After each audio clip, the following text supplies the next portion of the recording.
এই সিনেমার গল্প শুরু হয় এমন এক জঙ্গলে যেখানে মানুষ ঢোকে কিন্তু ফিরে আসে না। ঘন জঙ্গল, আলো নেই, চারদিকে শুধু নীরবতা। আর এই নীরবতার ভেতরেই লুকিয়ে আছে একটি দানব, এক বিশাল আকারের রক্তপিপাসু অ্যানাকোন্ডা। এটা সাধারণ কোনো সাপ নয়, এটা এক জীবন্ত মৃত্যু, যাকে একবার পেঁচিয়ে ধরে তার গল্প সেখানেই শেষ। চিৎকার করারও সুযোগ পায় না কেউ। এমনই এক অভিশপ্ত জঙ্গলে একদিন কিছু মানুষ ট্যুর করতে ঢুকে পড়ে। তারা জানত না এই জঙ্গল তাদের আর বাঁচতে দেবে না। আজ আমরা শুনব এমনই এক ভয়ঙ্কর সিনেমার গল্প। তাই আর সময় নষ্ট না করে চলুন শুরু করি আজকের মুভি। ভিডিওটি ভালো লাগলে লাইক আর সাবস্ক্রাইব করতে ভুলবেন না। গল্পের শুরু হয় এক ভয়াবহ গভীর জঙ্গলের মাঝখানে। চারদিকে শুধু গাছ আর গাছ। সেখানে দেখা যায় দুইজন চোরা শিকারীকে। একজনের নাম ডু, আরেকজনের নাম রিকি। বছরের পর বছর ধরে তারা এই জঙ্গলে অবৈধভাবে পশু শিকার করে শহরে বিক্রি করছে। আজও তারা এসেছে নতুন শিকারের আশায়। ঠিক তখনই ঝোপের ভেতর থেকে ধীরে ধীরে বেরিয়ে আসে এক বিশাল অ্যানাকন্ডা। সাধারণ মানুষ হলে এখানে দৌড়ে পালাতো, কিন্তু ডু আর রিকির চোখে তখন ভয় নয়, লোভ। তাদের মাথায় একটাই চিন্তা, এই সাপটা যদি জীবিত ধরে শহরে নিতে পারি, এক রাতেই কোটিপতি। তারা অস্ত্র তাক করে এগিয়ে যায়, কিন্তু তারা বুঝতে পারেনি এই জঙ্গলে শিকার কে আর শিকারী কে। এক মুহূর্তের মধ্যেই অ্যানাকন্ডাটি ঝাঁপিয়ে পড়ে ডু এর উপর, পেঁচিয়ে ধরে, হাড় ভাঙার শব্দ। তারপর নীরবতা। ডু আর নেই। এই দৃশ্য দেখে রিকি আর এক সেকেন্ডও দাঁড়ায় না। ভয়ে প্রাণ নিয়ে দৌড়ায় সে। কেটে যায় কয়েক মাস। একদল স্টুডেন্ট আর গবেষক বিশেষ অভিযানে এই জঙ্গলে আসে। এই দলের লিডার অভিজ্ঞ একজন মানুষ, তার নাম জিসান। তিনি সবাইকে ক্যাম্প বানাতে বলেন, আর কাঠ সংগ্রহের জন্য দুজন ছেলেকে পাঠানো হয় জঙ্গলের গভীরের দিকে। একজন থনাস আর একজন কাবির। রাত নামতেই ক্যাম্পে আগুন জ্বলে ওঠে। সবাই নিজেদের কাজ নিয়ে কথা বলছিল। ঠিক তখনই ঝোপের ভেতর কিছু একটা নড়ে ওঠে। পাতা কাঁপে, মাটি ভারী কিছুতে চাপা পড়ে। কেউ কিছু বলার আগেই সবাই বুঝে যায় জঙ্গল আবার জেগে উঠেছে। হঠাৎ চারপাশের নীরবতা চিরে জেমি কাপা গলায় বলে ওঠে, কে ওখানে? বেরিয়ে আসো। কয়েক সেকেন্ডের নিঃশ্বাস বন্ধ করা নীরবতার পর ঝোপ নড়ে ওঠে। ছায়ার ভেতর থেকে ধীরে ধীরে বেরিয়ে আসে রিকি, যে লোকটা একসময় সাপের তাণ্ডব থেকে প্রাণ বাঁচিয়ে পালিয়েছিল। তার চোখ দুটো অস্বাভাবিকভাবে স্থির, মুখে ভয় আছে, কিন্তু তার চেয়েও বেশি কিছু, যেন সে এমন কিছু জানে যা বাকিরা এখনো জানে না। পরিচয় হয়, কথা হয়, কিন্তু কারো মন থেকেই সন্দেহটা যায় না। এই জঙ্গলে মানুষ নয়, বিশ্বাসী সবচেয়ে বিপজ্জনক। রাত নামতেই চারপাশে অদ্ভুত শব্দ ভেসে আসে। পাতা নড়ার আওয়াজ, দূর থেকে অচেনা ফোঁস-ফোঁস শব্দ। কেউ ঠিকমতো ঘুমাতে পারে না। ভোরবেলা দলের লিডার সবার আগে উঠে পড়ে। আজ জঙ্গলের ভেতরে ঢুকতেই হবে। সে জুতোটা পায়ে দিতে যাবে, ঠিক তখনই এক বিকট চিৎকার। চিৎকারে সবাই ছুটে আসে বাইরে। লিডারের মুখ ফ্যাকাশে, শরীর কাঁপছে। জুতোটা খুলতেই দেখা যায় তার পায়ে কামড়ের দাগ। বনু মাকড়সা, এই জঙ্গলের সবচেয়ে নীরব ঘাতক। আর তখনই কেউ ফিসফিস করে বলে ওঠে, এটা দুর্ঘটনা না, এটা সতর্কবার্তা। কিন্তু প্রশ্ন একটাই, এই সতর্কবার্তা কে পাঠালো? জঙ্গল নাকি তাদের মাঝেই কেউ? এই দৃশ্যটা দেখেই রিকি হঠাৎ গম্ভীর হয়ে বলে ওঠে, এই মাকড়সার কামড় যদি 48 ঘন্টার মধ্যে চিকিৎসা না করা হয়, মৃত্যু নিশ্চিত। কথাটা শুনেই চারপাশ নিস্তব্ধ হয়ে যায়। সময় যেন হঠাৎ করে তাদের সবচেয়ে বড় শত্রু হয়ে দাঁড়ায়। লিডারের মুখে যন্ত্রণা আর বাকিদের চোখে আতঙ্ক। আর কোনো উপায় না পেয়ে সবাই ভাবতে শুরু করে, এই অভিশপ্ত জঙ্গলে কি আদৌ কোনো প্রতিষেধক আছে? জিমি সন্দেহ ভরা চোখে রিকির দিকে তাকিয়ে প্রশ্ন করে, এই বনে কি এমন কোনো গাছ আছে যেটা দিয়ে ওষুধ বানানো যেতে পারে?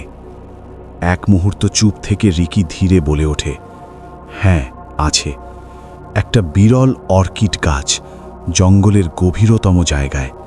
সে বলে, এই অর্কিড অসম্ভব শক্তিশালী ঔষধি গাছ, কিন্তু সেখানে পৌঁছনো মানেই মৃত্যুর মুখে হাঁটা। তবুও সময় নেই। শেষমেশ সিদ্ধান্ত নেওয়া হয় ক্যাম্পে জিমিকে লিডারের পাশে রেখে কিমি, রিকি, থনাস, কবির আর এলিজা গভীর জঙ্গলের দিকে রওনা দেয়। জঙ্গল যত ভেতরে যায় ততই আলো কমে আসে। চারপাশে অদ্ভুত শব্দ, মাটিতে অসংখ্য সাপের ছাপ। অনেক বাধা পেরিয়ে অবশেষে তারা পৌঁছে যায় সেই অর্কিড গাছের সামনে। কিন্তু ঠিক তখনই সবার নিঃশ্বাস আটকে যায়।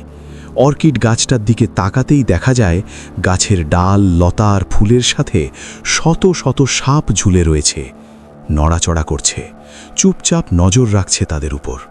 এটা শুধু একটা গাছ নয়, এটা যেন সাপেদের রাজ্য। আর প্রশ্ন একটাই, এই অর্কিড কি সত্যি ওষুধ, নাকি এটা আরেকটা ফাঁদ? কিন্তু অর্কিড ফুল না নিলে পরিস্থিতি আরও ভয়ঙ্কর। তাহলে লিডারকে আর বাঁচানো যাবে না, এটা সবাই বুঝে যায়।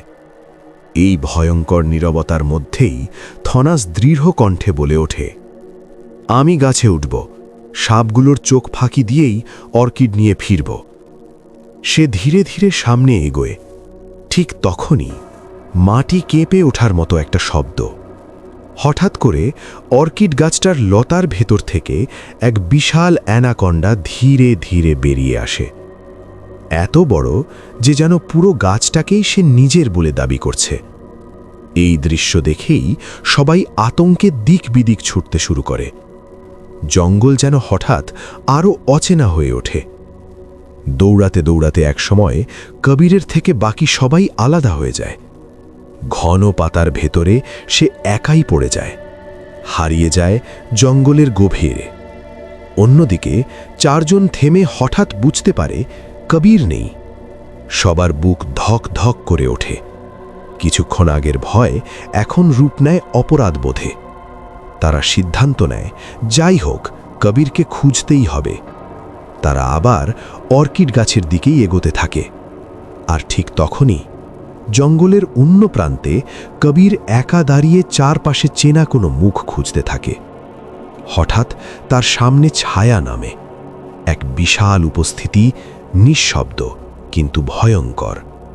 পরের মুহূর্তেই জঙ্গল আবার নীরব হয়ে যায়। পাতাগুলো ধীরে ধীরে নড়ে থেমে যায়। কবিরের কোনো সাড়া পাওয়া যায় না। আর দূরে কোথাও অ্যানাকন্ডার ভারী শরীরটা জঙ্গলের অন্ধকারে মিলিয়ে যায়। কিছুক্ষণ খোঁজার পর তারা বুঝে যায় অর্কিড গাছের নিচে কবির নেই। চারপাশে শুধু অস্বাভাবিক নীরবতা। সময় দ্রুত ফুরিয়ে আসছে। লিডারের জীবন ঝুলে আছে অর্কিড ফুলের ওপর। ভারী মন নিয়েই তারা সিদ্ধান্ত নেয়, আগে ফুল নিতে হবে, কবিরকে পরে খোঁজা হবে। ঠিক তখনই আবার মাটি কেঁপে ওঠে। অন্ধকারের ভেতর থেকে সেই বিশাল অ্যানাকন্ডা আবার ফিরে আসে। ভয় পেলেও এবার আর কেউ পিছু হটে না। সবাই গাছের পেছনে লুকিয়ে সাপটার দিকে বন্দুক তাক করে ধরে রাখে। থানাস ধীরে ধীরে গাছে উঠতে শুরু করে। প্রতিটা নড়াচড়া যেন মৃত্যুর সাথে চুক্তি। হঠাৎ সাপটা থানাসের দিকে তাকিয়ে ফেলে। থানাস চিৎকার করে বলে ওঠে, এখনই। গুলি ছুটে যায়। সাপটার মাথায় আঘাত লাগতেই সে ব্যথায় কুকুরের নিচের দিকে ঝুঁকে পড়ে। আর তখনই এমন একটা দৃশ্য সামনে আসে যার জন্য কেউ প্রস্তুত ছিল না। সাপটার মুখ থেকে কবিরের নিথর দেহ নিচে পড়ে যায়। এক মুহূর্তের জন্য সবাই স্তব্ধ। এলিজা আতঙ্কে চিৎকার করে ওঠে। তার চিৎকারে থানাস ভারসাম্য হারিয়ে গাছ থেকে নিচে পড়ে যায়। এই সুযোগে চারপাশের সাপগুলো নড়ে চড়ে ওঠে। মুহূর্তেই জঙ্গল ভরে যায় আতঙ্কে। আর কোনো উপায় না দেখে সবাই প্রাণ বাঁচাতে দৌড়ে পালায়। অনেক কষ্টে তারা ক্যাম্পের দিকে ফিরে আসতে চায়, কিন্তু তখনই রিকি থেমে যায়। সে গম্ভীর গলায় বলে, আমি এখন ফিরব না। সবাই অবাক হয়ে তাকায়। রিকি বলে ওঠে, এই সাপটাকে ধরতেই হবে। এটা শুধু একটা সাপ না, এটাই এই জঙ্গলের আসল অভিশাপ।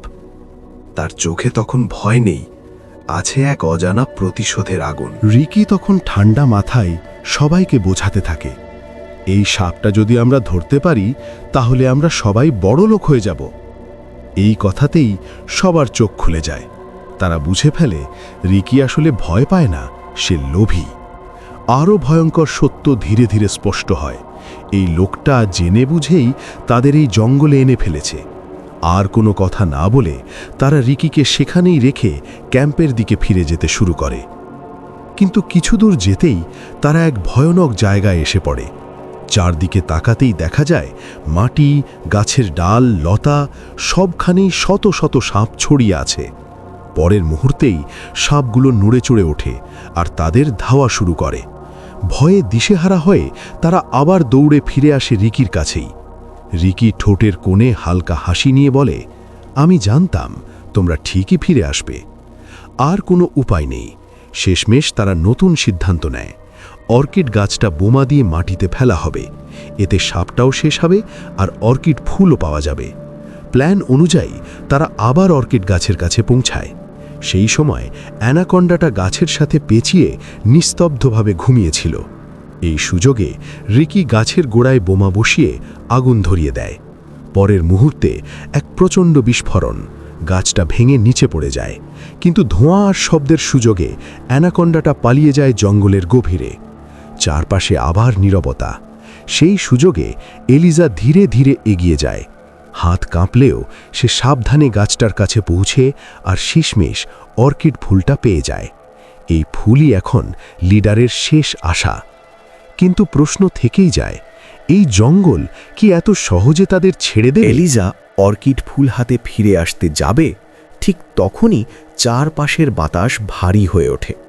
ঝোপ কাঁপতে থাকে আর মুহূর্তের মধ্যেই সেখানে হাজির হয় বিশাল অ্যানাকন্ডাটা। এলিজা প্রাণপণে দৌড়াতে থাকে, ভয়ে চিৎকার করে সাহায্য চাইতে থাকে। তার চিৎকার শুনেই থানাস ছুটে আসে তাকে বাঁচাতে। কিন্তু পরের মুহূর্তেই পরিস্থিতি ভয়ঙ্করভাবে বদলে যায়। অ্যানাকন্ডাটা হঠাৎ আক্রমণ করে আর থানাস আর ফিরে আসে না। 1 সেকেন্ডের মধ্যেই সব কিছু নিস্তব্ধ হয়ে যায়। এবার সাপটার দৃষ্টি পড়ে বাকি 3 জনের দিকে, আর তারা আর এক মুহূর্তও দাঁড়ায় না। মরিয়া হয়ে প্রাণ বাঁচাতে দৌড়াতে থাকে। দৌড়াতে দৌড়াতে হঠাৎ তারা ঢুকে পড়ে জঙ্গলের ভেতরে লুকিয়ে থাকা একটা পুরনো পরিত্যক্ত ল্যাবে। ভেতরে ঢুকে তারা দ্রুত চারপাশ খুঁজতে শুরু করে। একটা পুরনো বন্দুক, কিছু ধারালো অস্ত্র, এই মুহূর্তে এটাই তাদের ভরসা। আরও কিছু পাওয়ার আশায় তারা একটা ধুলো জমা বাক্স খোলে। কিন্তু বাক্স খোলা মাত্রই সবাই স্তব্ধ হয়ে যায়। ভেতর থেকে ছোট জাতের অসংখ্য সাপ বেরিয়ে আসতে থাকে। তারা হাতে থাকা ছুরি দিয়ে সাপগুলোকে ঠেকানোর চেষ্টা করে, কিন্তু ভয়ঙ্কর ব্যাপার হলো সাপগুলো থামছে না, কোনোভাবেই নিস্তেজ হচ্ছে না। শেষমেশ উপায় না পেয়ে তারা আগুন জ্বালায়। আগুনে সাপগুলো পিছু হটে ঠিকই, কিন্তু আগুনটা দ্রুত নিয়ন্ত্রণের বাইরে চলে যায়। মুহূর্তেই আগুন ছড়িয়ে পড়ে পুরো ল্যাব জুড়ে। এখন তারা 2 বিপদের মাঝে আটকে গেছে। একদিকে আগুন, অন্যদিকে জঙ্গল আর অ্যানাকন্ডা। পরিস্থিতি আরও ভয়ঙ্কর হতে দেখে তারা পালানোর চেষ্টা করে। কিন্তু প্রশ্ন একটাই, এই ল্যাব থেকে বের হওয়ার কোনো পথ আদৌ আছে তো? কিন্তু দরজা খুলতেই সবাই থমকে যায়। সামনেই দাঁড়িয়ে আছে বিশাল সেই অ্যানাকন্ডা। আগুন আর ধোঁয়ার মাঝেও সে তাদের খুঁজে বের করেছে। আর কোনো সময় নেই। এই মুহূর্তে রিকি হঠাৎ সিদ্ধান্ত নেয়। সে সবাইকে চিৎকার করে বলে, এই দরজা দিয়ে বের হও এক্ষুনি। কিমি আর অ্যালিজাকে অন্য দরজা দিয়ে বের করে দেয় রিকি, আর নিজে থেকে যায় সাপটার সামনে। সে একা দাঁড়িয়ে অ্যানাকন্ডার সাথে মোকাবিলা করতে থাকে। এদিকে কিমি আর অ্যালিজা দৌড়াতে দৌড়াতে 2 পাহাড়ের মাঝখানে ঝুলে থাকা একটা পুরনো তারের লাইনে উঠে পড়ে। নিচে গভীর খাদ। পেছন থেকে অ্যানাকন্ডাও এগিয়ে আসে। ঠিক তক্ষুনি রিকি ঝাঁপ দিয়ে তারের লাইনে উঠে পড়ে। 3 জন ঝুলে ঝুলে এক পাহাড় থেকে আরেক পাহাড়ে যাওয়ার চেষ্টা করে, কিন্তু অ্যানাকন্ডা থামে না। হঠাৎ এক ভয়ঙ্কর মুহূর্তে সাপটা লাফ দেয় আর রিকিকে নিজের সাথে নিয়ে নিচের অ্যাসিডে ভরা পুকুরে পড়ে যায়। পরের মুহূর্তে সবকিছু স্তব্ধ। অ্যানাকন্ডার গর্জন ধীরে ধীরে থেমে যায় আর রিকির গল্প এখানেই শেষ হয়। অন্যদিকে কিমি আর অ্যালিজা বেঁচে যায়। কিছুক্ষণ পর দেখা যায় জিমি, কিমি আর অ্যালিজা আবার একসাথে মিলিত হয়েছে, কিন্তু লিডারের অবস্থা তখন গুরুতর। আর সময় নেই। তারা দেরি না করে অর্কিড ফুলটা তার ক্ষতস্থানে লাগিয়ে দেয়। ঠিক তক্ষুনি আকাশে ভেসে ওঠে একটা হেলিকপ্টার, মানে অবশেষে সাহায্য এসে গেছে। আর এভাবেই এই ভয়ঙ্কর জঙ্গলের গল্পের পর্দা নামে। তো বন্ধুরা, ভিডিওটা কেমন লাগলো কমেন্টে অবশ্যই জানাবে। আর এমন আরও রহস্যময় মুভি এক্সপ্লেন চাইলে চ্যানেলটা সাবস্ক্রাইব করতে ভুলবে না।